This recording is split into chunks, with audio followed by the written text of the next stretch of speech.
Welcome back. Thank you once again for hanging out with us. This is the one and only IT and the D show. I am your host, Bob Waltenspiel, alongside co-host, producer extraordinaire, Randy Walker. Guest this week, Brian Schneebly, aka Schneebs. You know him. It's a two-part series he was on a couple weeks ago, talking about life on in his side of the world. Tonight, we're getting into, this should be a fun topic, exiting VMware. I'm going to be bold and say that statement, getting rid of VMware. And Brian seems to have done a ton of research. We're talking about how data is the new oil. I think that's a fascinating story as well. But you can find us online at itandthed.com. Do us a favor. Give us a like on the socials. Subscribe to us everywhere. Fine podcasts are sold. Don't forget meetup.com/itandthed. Third Thursday every month, 5:00. I think we might be going Nancy Whiskey patio for the next few months while the weather's still good. I'll be posting that on Meetup and on LinkedIn, so be sure to keep your eyes out. But for this month, we are still at Eastern Palace Club for May 16th. We are at Eastern Palace Club. So after that, we'll look at spending the summer outdoors. So keep on the lookout, meetup.com/itandthed. Brian, how the heck are you, buddy? Good to see you again. Good. Welcome to be back. And actually, I think this is a great carryover because last time we were talking about pig slaughtering, and this is like a new example of pig slaughtering just being done by the actual companies themselves. So I had to get like 17 different ways to confirm this. So like VMware has been around as long as we've had Microsoft's been around in our lives. Like it's been the backbone of pretty much everything we've ever done in IT. It's kind of always been there. It's a Cisco, Microsoft, VMware. That's like their staples. Dell buys it, leaves it alone. Life is good, right? Broadcom, who's in this, came out of nowhere just to start acquiring everybody, buys VMware. Nobody knows if it's good, bad, different, or anything. And then we realized, they are literally increasing our licensing between 3 and 8x. Let me say that again, 3 times to 8 times what it used to be. And everyone's looking. Actually, I go out on a limb and say, depending if you're a really small company, like a small MSSP, like 200 times. So they want to. So let's take a huge Mother May I step back and do you I don't know. Does anyone know, was this the why? Are they just saying, hey, I've heard companies already say the 80-20 rule, right? Where is 80% of their companies are small business and giving them 80% of the problems, right? Or 20, you know what I mean? But it's 20% of the revenue. So they're like, all right, let's just get rid of the small business. It's only 20% that's causing 80% of our problems. Is it that scenario or what? Because all I'm hearing is the small guys getting rear-ended out of this. Yeah. And that's the thing. It's when you look at the world of colo, data center, et cetera, and you have a ton of different MSSPs out there that have supported clients for years. But they're not Microsoft, right? In terms of these behemoths. Yeah. But they've supported their customers, and part of that was VMware, and with VMware came the VMware stack. And it worked really well. And you were able to give your customer a few different options. When vSphere came out, everybody loved it. Yeah. Now what you have, and I think was it October or September that Broadcom officially closed. It was November 22nd. Broadcom officially purchased VMware. In the months leading up to it, people began to speculate that I don't think this is going to be good for anybody using VMware, right? And people are like, well, how bad could it be, right? When they took over Symantec, I think that was a good showing or foreshadowing of what could happen. Brian, Symantec was dead though 5 years prior to that acquisition. I'm just saying. True. Yeah. From an antivirus standpoint, but when they bought it, the first thing they did was they turned around and said, we're only going to support don't quote me on this, our 200 largest customers. The rest of you, we're not concerned with. Go to Kaspersky. Right. Which was a kind of bold statement, but that was the first signs of how they were going to work in the channel program. And with this, it's another form of pig slaughter. I don't know. So let me drop the bomb, Brian, and then we can dive into each one of these. So here's the 4 pillars of doom, I'm going to call it. So they're discontinuing selling perpetual licenses. They're shifting to software only subscription. Well, let's dive into it, but I'm gonna tease this one saying Adobe moved to that model, Microsoft moved to that model. Nobody's pissed, right? So I'm gonna play devil's advocate on a few of these things. I don't want to be just like VMware's or Broadcom's the devil. Broadcom announced end availability for many standalone products and consolidated only to 4 product bundles. Third one is they're terminating many of their existing partnerships. I don't know if that's VAR or ISV or any of the above. And here's one that's kind of a big pillar. They're transitioning from per processor to per core with a minimum of 16 cores per CPU. So if you have fewer than 16 cores, you're paying for it. Doesn't matter. 2 CPUs. Yeah, and from the CPU standpoint, 2 CPUs, 8 cores, you're paying for 32 cores because you have 2 CPUs. That's the nuke. Yeah, that's the nuke that they drop down on people. But even from the CPU side, so they say the minimum cores per CPU, and then they have a minimum CPU count that they went back to a lot of these guys with. So here's the difference when you said Microsoft, Adobe, etc. When they changed their partner program. What they did was they didn't say we're getting rid of a VAR, we're getting rid of, VARs or TSDs, etc. What they said were, we're going to look at all these partners. And if you were a mom and pop that was a partner of ours, or you were a data center that was running us, but you're a small data center, or you were just, let's say you were just Midwest, you weren't Equinox, right? Like, we're just going to look at our top 200 or top 1,000 and say, guess what? The rest of you, sorry. And that's what they did. And they came back, and then, so there was people since November saying, when they heard about the whole partner program, saying, oh man, what's going to happen to my pricing? And I talked to even a local CIO right nearby. Sure. When VMware came up, and I was like, he goes, but I think I'm okay. He goes, my partner, and I go, who's your partner? And he told me, and I go, they said they're okay, but they can't get you pricing yet. And he goes, yeah, he goes, I have a renewal like in a month. He goes, and I've been waiting. He goes, and they said it could still be a few weeks. So you're telling me that you're going to find out your new pricing like a week before your renewal. So what you're basically saying is you're going to take one on the chin for X amount of time. And what are you going to do? So if you're going to replace your hypervisor, yeah, you could go to Nutanix. You're going to be maybe looking further down the road after that. But for some of these guys that are local data, I won't even call a local data center, Midwest data center, and now they just change your minimums, right? That you got to be here. Some of these guys saw their monthly bill go from like $76,000, $100,000 a month up to $1 million a month. Good God.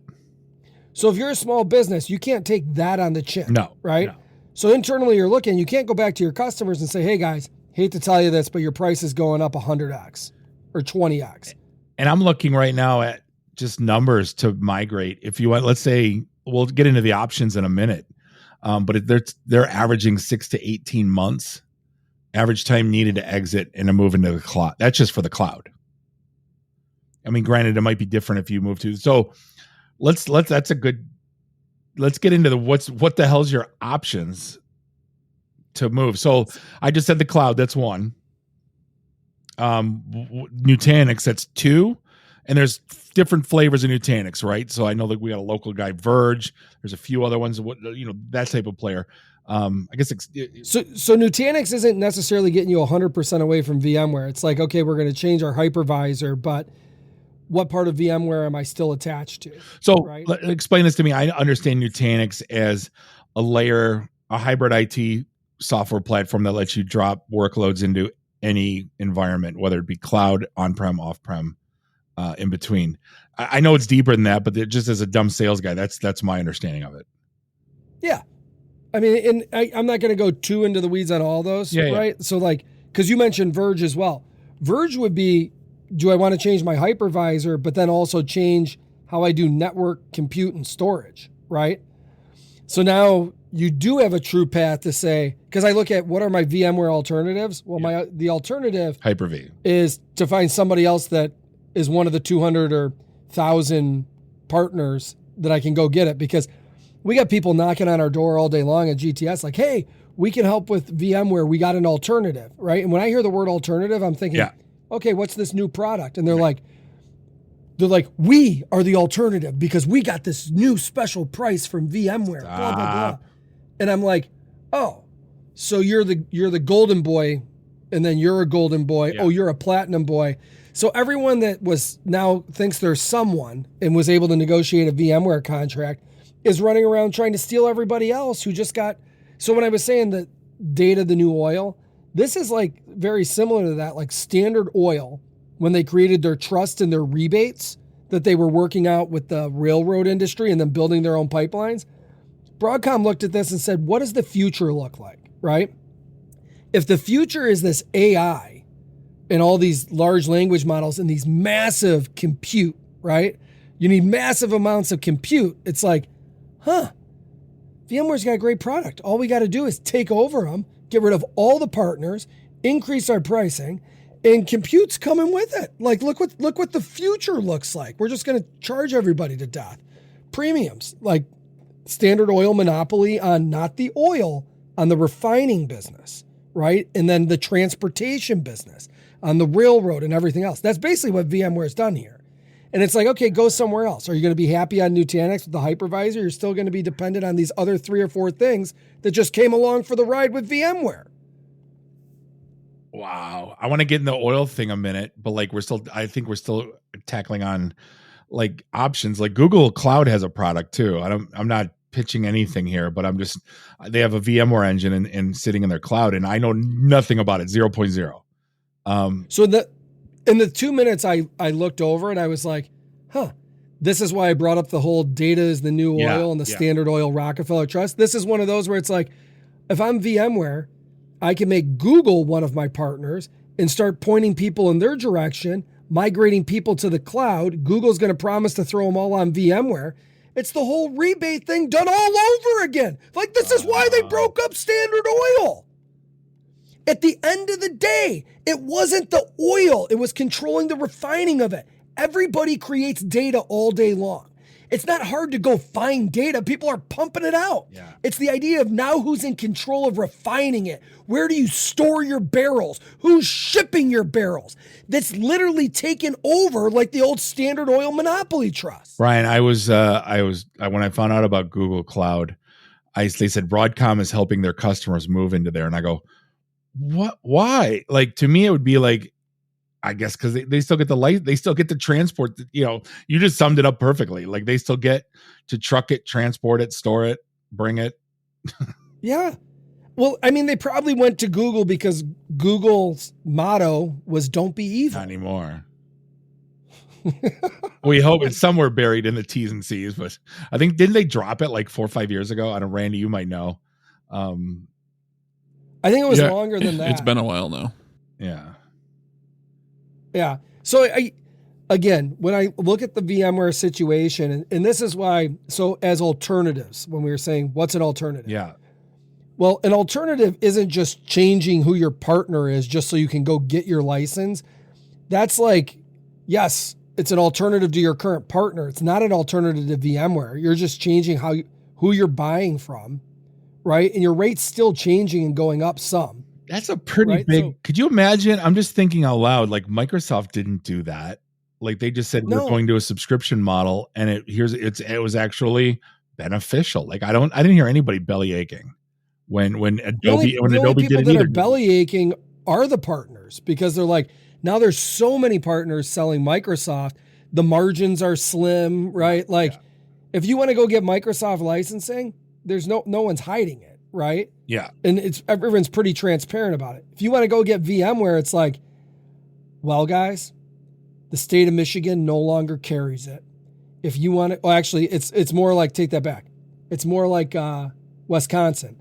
Sorry, guys, if you want to go get your marijuana, you got to drive up to the border of Michigan. Yeah. Like, if you want to go get your VMware, go ahead and get into a truck. You're going to have to drive 10x further to go get it. All the Chicago guns come from Indiana. I get it.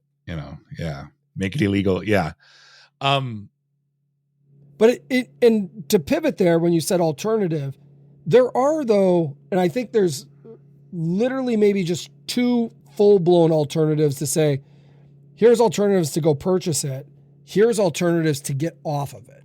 And I really do think Verge is one of those alternatives. The only thing they lack is backup. So like, yeah, they have disaster recovery, but that's not necessarily backups. Right. And that's a big piece of what data centers do, right? And MSSPs do.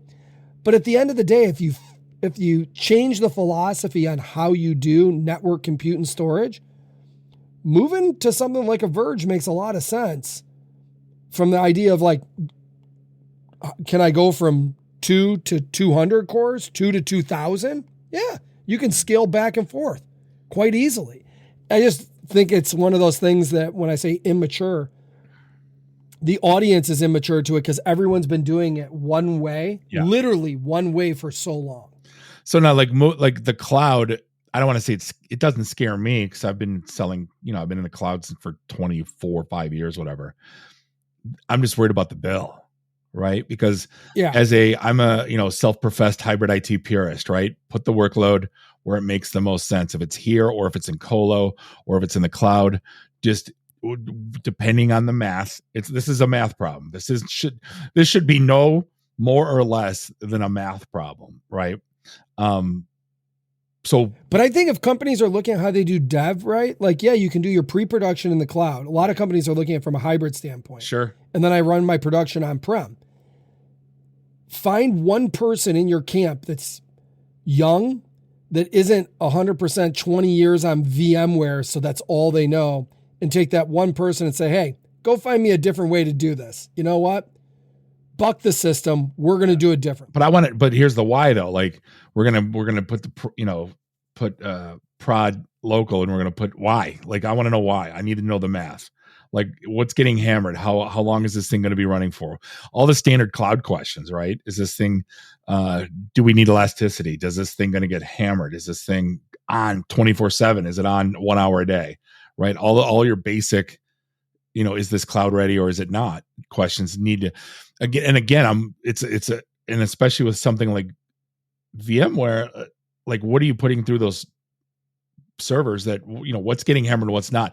We might have to break this. This might be way more work than anticipated because now we're breaking down the workloads. We're not just breaking out the virtual machines. We're like, and that's the thing. What's Once happening? You start talking workload, right? What's happening on each virtual machine and each workload? And now we're getting this thing we got the sniper rifle out and the buckshot worked just fine 2 years ago. This is why I literally think the idea of Verge, right, makes the most sense when you look at compute power and the idea of scaling, right? In the future, when you're talking like large language model, if you're going to run an AI project and give one to your purchasing team, one to your marketing team, et cetera, like what are you going to run through it? Like you said, what's the elasticity? What's our ability to scale this up, right? Volume wise. And we're going to need a massive amount of compute as we keep pumping our data into it. When you look at just the pricing in general today on VMware and where it's going, it's like, man, if I look at what the future is in compute and what I'm going to need, for one, I got my energy bill. Right. Right. And two, now I got my VMware bill. Like, you got to, I really think there's going to be a fundamental shift in philosophy. Like right now, people are scrambling to say, at the very least, yeah, now you can save me 50% on a hypervisor. I might switch. Or actually, that would be maybe like 2 years ago. Today, it's you can save me 20x. Right. Yeah, I'm willing to switch, and now I'm willing to do things differently. I'm laughing maybe it's at the right time. I'm laughing at the marketing terms because like data lake, what was that? 8, 9, 10 years ago, we first heard of data lake. What is it? Just you dump all your shit into here. It's central repository. Then there was companies that sprouted up to manage that. Okay, cool. And now like there's data lake house. Brian, I couldn't tell you with a straight face what the hell a data lake. I've had people explain it to me like now there's a data lake house. Now we're going to have data lake boats. Like we're going to have pontoons. Like I saw that and I just thought it was a cool marketing term for, hey, we're going to throw a party at a data lake house, like a house, and talk about data lakes. I'm like, oh, cool marketing term. Yeah. I got a house on a lake. Yeah. Oh, it's a means a way to control your data. Oh, it's a place where, you know what I'm saying? Like again, I don't, but again, back to the data oil, right? It wasn't like when people think about Standard Oil, like on the surface, they're like, oh, he was an oil tycoon. No, Ryan, nobody knows that story. Like even I don't even know that story. So when you're dropping that stuff, I'm completely clueless to it. So like, let's get simple on this because I'm totally intrigued by this story. It literally, the book is massive. It's a 36-hour listen to called Titan on John D. Rockefeller. But what people miss, like, think about one of the most powerful people in the world, one of the richest men in the world, right? In history. And everyone said that it was from oil. Yet the oil helped create the kerosene, the lubricants, the rubbers. Like, he had a monopoly on all the things that were production. He didn't, like, the oil wells themselves, it was the refineries that he took over and owned, not the oil wells. The oil wells would pop up and he would squeeze them by making sure nobody else could refine the material. And if you open up a refinery, he had what was called, not kickbacks, they were rebates with the railroad industry. And what you won't believe is it was all based off trust. All the rebates, there was nothing written down on paper. And they can find old notes where he would literally talk about it's better to have a verbal agreement than it is on paper should this ever come back to haunt us. Right? Wow. And everybody agreed. And if somebody didn't pay their rebate, I mean, he could move mountains, right? And the railroads were all at each other's throat. Like, we're going to go bankrupt because of Standard Oil. And then when someone started building pipelines, he was like, huh. So then he squeezed them and then he started creating pipelines. So if anybody found oil and that started shooting into the air and refineries went up, good luck getting it to market. Good luck getting it to market. And that was the squeeze. Wow. So he owned the rights to all the kerosene. At one point, I mean, it was like over 65, 75% of the world's kerosene was coming from Standard Oil, who had the monopoly to get it to all the ports on the East Coast, right? And the rest is kind of history. When people say oil, data is the new oil, yeah, it is. It's plentiful. It was everywhere. But the guys who make the most money are the ones who refine it and create these trusts. So the companies that are looking, like, why is everyone so afraid of OpenAI, Bob? When they said they wanted to be a not-for-profit so everybody could have access to it. If you're Microsoft, Google, and everyone else, you're like, no fucking way. You're going to take our oil and refine it so that everybody can be successful and have a product? No. But I also believe, why would you do that? Data's Sam? not ubiquitous, though. Data's unique, and there's intellectual property. I mean, I get the correlation, but I'm just looking at it I'm trying to be objective here, right? Work with me. But what's the objective? The objective is put all your data into my cloud, and then, oh, by the way, we have something called Copilot now. No, we have Gemini over here. No, we have Mother Teresa, and we'll refine your data. We'll create AI for you. But the whole idea of OpenAI and some of the things that people are creating is data is the oil, meaning now you have to refine it. You don't just put oil in your car. That's not the oil that comes out of the ground, the crude. You don't put oil in your gas tank. It's refined into something, right? And which is pretty sad now with how bad gas is today. Like, you should be doing better refining that crap. But anyhow, the OpenAIs, right, the Copilots, etc. Everybody wants a chance to show you what you can do with your data, structured, unstructured, right? There's data security posture management. There's data discovery tools. There's data loss prevention. But it's all about how to then take the data and find value in it, right? That's what they were doing back then. All these byproducts, like you look at gasoline as a byproduct that they hated. They were just dumping it down rivers. And then when they found you could use it for the combustion engine, boom! Brian, that's like the combustion engine is the AI. Brian, there's a company out that's going to companies that, name brands and basically saying, I have a data marketplace, and you're taking all of your nondescript data, what is that, metadata, and they're packaging it up and offering it to the open marketplace. So, I mean, this is going on right now. There's a reason why when you move into a house or buy something, that all of a sudden you get 73 phone calls from AT&T and every mailer known to man from every pizza joint. They're like, well, how the hell did I get on it? They sold you. Like we've been sold more times than I think any of us want to comprehend. If we broke it down, we'd probably all cry ourselves to sleep tonight. Yeah.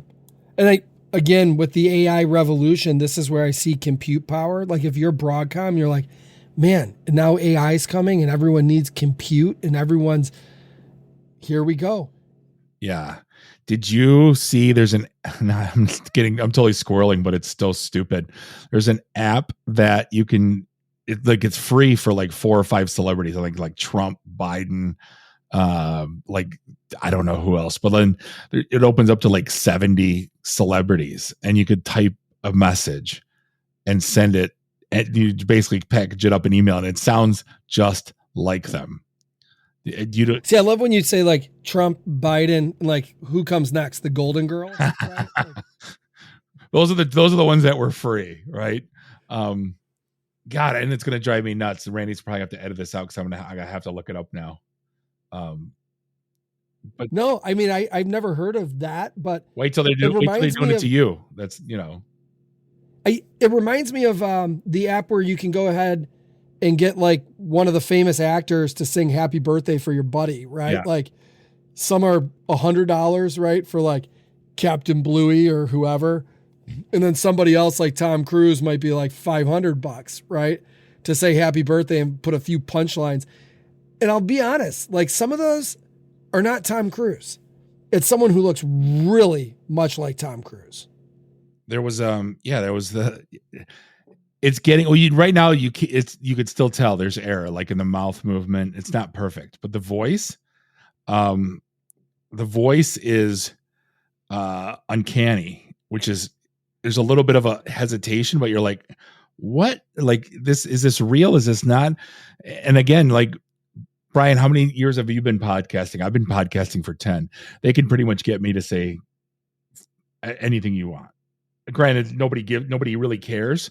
Oh, Brian, wait, hold on. We got a call coming in. It looks like it's Brian Schneebly is a total idiot fool. He knows nothing about VMware. Yes, and there it is. I'm going to do it again. Hold on. I'm going to do it again. That was good. Hold on. Brian Schneebly is a total idiot fool. He knows nothing about VMware. All right, I gotta. Oh, that's amazing. It's Parrot AI. Try parrotai.com. I'm doing that now. I'm going to be sending these to like Eric and Dan. I'll just leave voicemails for people. And one last thing too, not to switch back to the VMware. So I got like an update just because I had VMware stuff open. The European Union is launching a probe into VMware's tactics and what they're doing to all their partners, right? It's the Europeans that are like, well, this is wrong. All right, Brian, one more call coming in real quick, and then we'll head back to. Oh, it's going to take a second. I'm sorry. The call, I need to answer it. Oh, now it's telling me 30 seconds. God bless. All right, never mind. I'm an idiot. The European Union, sorry. Yeah, the European Union launched a probe, and we'll see what comes out of it. They have a whole commission going after the VMware tactics, which is telling because if you limit the number of partners you have, right, and you did that across Europe as well, now there's probably some countries that got the short end of the stick because they had smaller data centers and businesses. And now they're being forced to go buy from their neighbor, right? Like Spain being told to go buy from France, or France being told to go buy from Germany, or vice. Or maybe the biggest data centers were over near like the Eastern Bloc, right? So now you're being forced to go over to the East. Who knows? So I just look at that and think. So with Cisco, they did it quietly. While I was there, you wanted to be in the top 20 partners. Then you got the love. If you weren't in the top 20, you were junk. You were garbage. Just go buy from CDW if you want to resell our stuff. And I'm not even going to answer your call. So what they would do is there's 3 companies in this state that one bought the other, then they bought another, and they became in the top 20 through 4 or 5 acquisitions and got on the list. And now they get all the love. So it's funny how certain companies do this in different ways. Like Cisco didn't get in any trouble for that because it was pretty much unwritten. Like Broadcom pretty much put a billboard on 75, and dropped it. Hang on, we got one more phone call coming in. The IT and the D show is complete garbage. Worst podcast on the internet. There. You'll have fun with it for about an hour and a half, and then you're like, all right, I'm done. We were. I'm going to be sending these to Kelly as well. I think you got like 400 or 500 characters, so you could pretty much say whatever. But for him to pronounce IT and then I couldn't even get celebrities to do that in person, like IT and the IT and Thed. Like what? Like AI Biden does. I love the Trump one though. Brian Schneebly's a complete moron. That guy's an idiot. He doesn't know crap about VMware. Like, true story. Might be a lot of truth. I'll email you the clip so you can, in case we get hate mail from VMware reps. And maybe the last thing I say here is there was a VMware rep, some VP, and if you're listening to this, I'm Brian. Feel free to pick up the phone and call. Yeah, I'm Bob. Phone's on too. He put a post out there like, there's a lot of people. Hashtag open for work. There's a lot of people. No, he was like, there's a lot of people out there slamming VMware. He's like, but we've done so much good, right? And like, it was like this whole, people are misunderstanding, right? And it's great to see some of our partners talk about how much help we're providing or some BS like that. And I replied back and I was like, hey, well, I appreciate the message that you just put on LinkedIn. Probably not the time or the place, considering that you guys are forcing small businesses and entrepreneurs into bankruptcy. Like, so while you sit here and pat yourself on the back for, some of these partners, I go, you just got rid of, 7/8 of them, and you're killing small businesses across the U.S. Right, let's do the math. If it takes 6 to 18 months to migrate off, and you're a small business, you get a 4x bill, even if you're paying $25,000, and now it's $100,000. Most of these small businesses, he got my post removed, and he got me kicked off. I wasn't allowed to come back and comment. I'm like, what? Like, I Bill or guys, this wasn't me going nuts, right? Like I normally did. I just thought it was a nice, tasteful note I put back, like, you're killing small businesses, so be careful with what you say, right? And you couldn't stomach that? Brian, good thing that you don't have my temperament here. You just yell. I would have published it everywhere. Like, this guy deleted my comment. He cares nothing about small business. Like, he needs to be depantsed. No, I mean, I think you can still call. I would call him out publicly. It was always a IT and the D rule that you never call out someone publicly first time, but you do something twice, like I'm pulling your pants down in front of the gym class. Like, it's on. This, you don't get to police. Like, I just thought it was poor taste. Like, you don't have to put something on LinkedIn there, patting your company on the back because you're trying to defend them on LinkedIn, right? Knowing even like a Coney Island manager is going to say, "Hey, listen, you're I'd love to have a talk. Come on and have a cup of coffee. Let's talk through this because maybe you got your information miswired." You know what I'm saying? Like something like that. Like now he just put gas on that fire. Like that. Oh boy, I'm gonna have a fun couple days. I'm gonna dial in on this. This is gonna be good. So.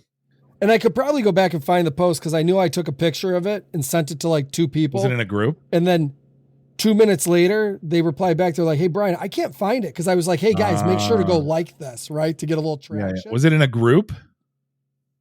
No. It's just some guy that put a post up and there was maybe like 10 comments and I came out over the top. And next thing you know, my comment was removed and I was blocked from looking him up. And I was like, because I wanted to send him a message like, "Hey, man, like, seriously, why would you do that?" Wow. That's And Bob, for the record, before I put my comments on there, Yeah. I made sure to go through the profile first to see what type of person I was dealing with, right? Sure. So here you are making those comments, but I can see pictures of you where you got like your no socks on and your nice whatever Ferragamo shoes. You got your shirt unbuttoned to here at whatever President's Club you're at and everything else.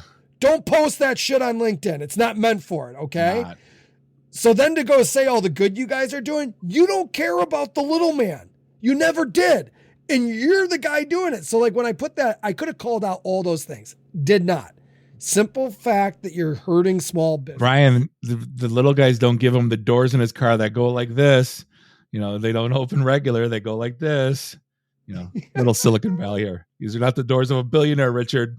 I'm just saying, like, someone someone was in the insurance industry and did a fault casualty check and they did an actuary study on so like when I got laid off from Cisco, not that I'm bitter or anything, but they did a study that if they hired, let's say, a 26-year-old out of college, they would lose 17% in productivity over having a seasoned vet. So they said, let's do it. That's what it's worth to us. So somebody at VMware did that study, said if we get rid of these, bottom 80% of our customers and focused on our top 20%, we're going to lose 15% of our business maybe over the first 2 years. And then we're going to make up for it because they're going to pay all that extra money because they're locked in.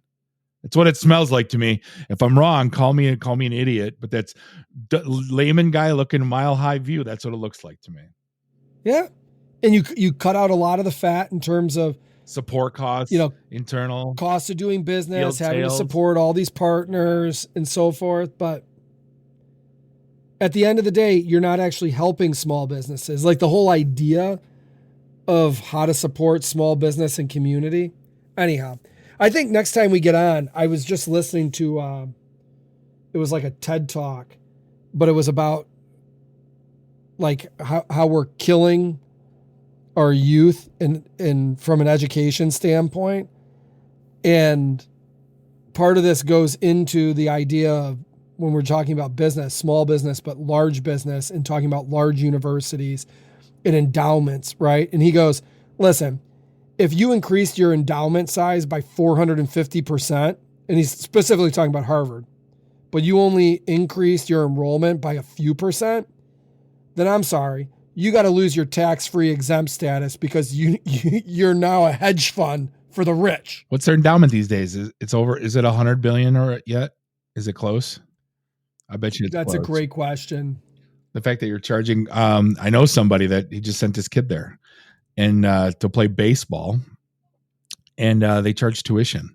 Like you thought, like, oh, that's got to be sweet getting a full ride to Harvard. Nope, paying tuition. A $50 billion endowment, yeah, as of fiscal year 2023. Just do wealthiest university in the world, and he called it out. He's like, at this point, you're basically a hedge fund.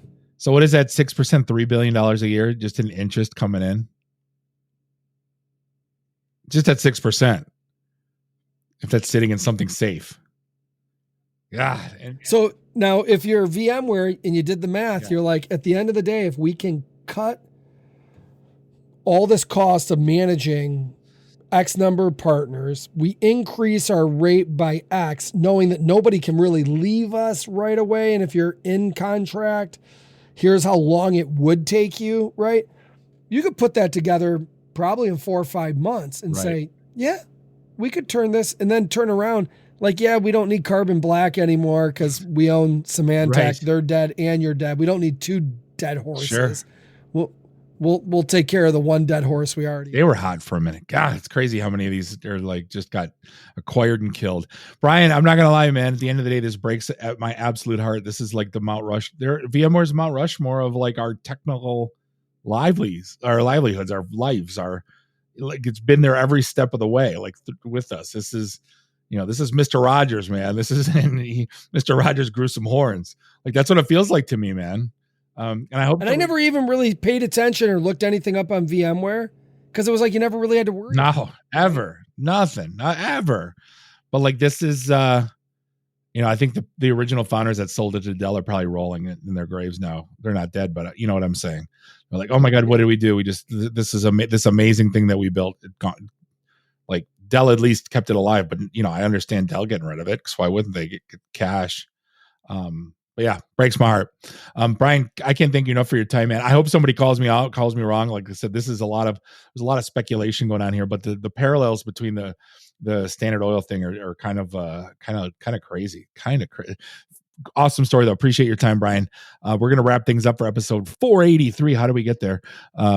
Crazy. It's been a pretty wild 10 years, man. On behalf of Bob and Randy, do us all a favor. Drink up your drinks, get your phone numbers. You don't got to go home. You just got to get the hell out of here. See you next week. Drive careful. Beat it.